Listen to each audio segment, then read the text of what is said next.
Hello everyone, my name is Albert Tlelesi, and then in this video we are going to discuss what we call a sequential control circuit. So in this circuit we have Y1 output coil and Y2 output coil. We have these contacts, these crucial contacts. This is a start for Y1 and this is a stop for Y1. As you can see, it's also latched right with this one, and then also again we have X2 for start of Y2 and X4 for stop of Y2, and also this one is also latched. So now I'm going to discuss the operation of this circuit, right? So what's happening here, we see that we have Y1, it's in series with Y2 output coil.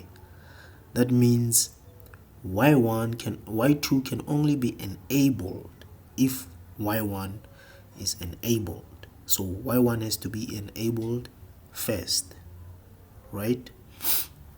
So after we have enabled Y1, what's gonna happen?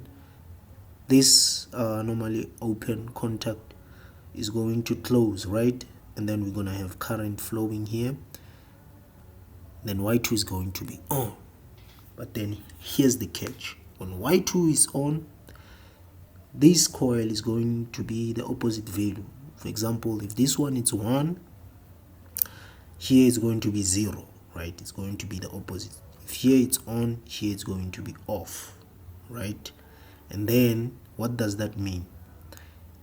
We're gonna have an open path here at Y2, and that open path is going to cause Y1 to be off. If Y1 is off, it doesn't matter what's happening with Y2, it's going to be off, right? Once Y2 is off, then we are going to go back again to switch on Y1. So Y1 is going to be on, because since Y2 is off because of Y1, and then Y1 is going to be on. So Y1, since Y1 is on, we're gonna have a closed path here. Y2 is going to be on, and then because of this normally closed contact Y2, Y1 is going to be off, right? Since Y1 is off, that means since Y1 is off, that means Y2 is going to be off. Since Y2 is off, then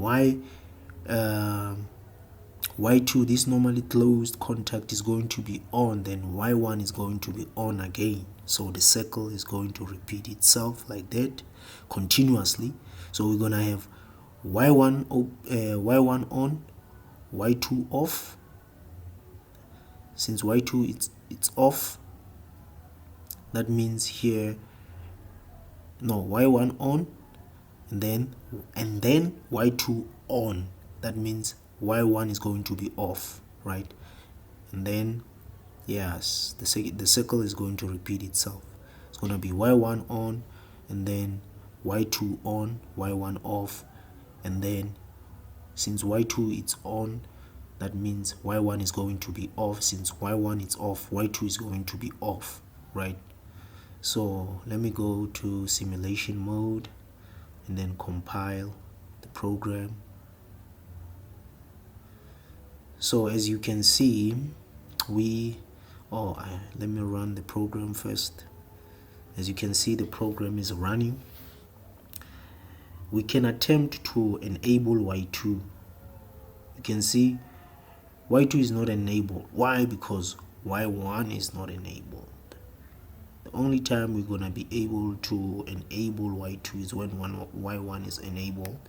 That's the first step, right? So the first step is to enable Y1.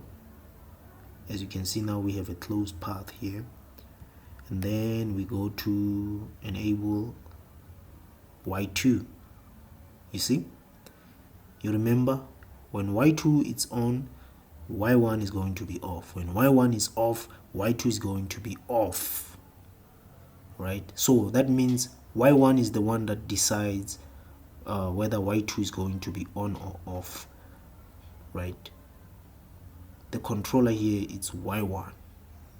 When y1 is on, y2 is instructed to also be on, but then y2 is going to cause y1 to be off, and then the cycle repeats itself like that. Yes, this is what we call a sequential control circuit. Thank you for watching this video. Please like, share, and subscribe. On to the next one.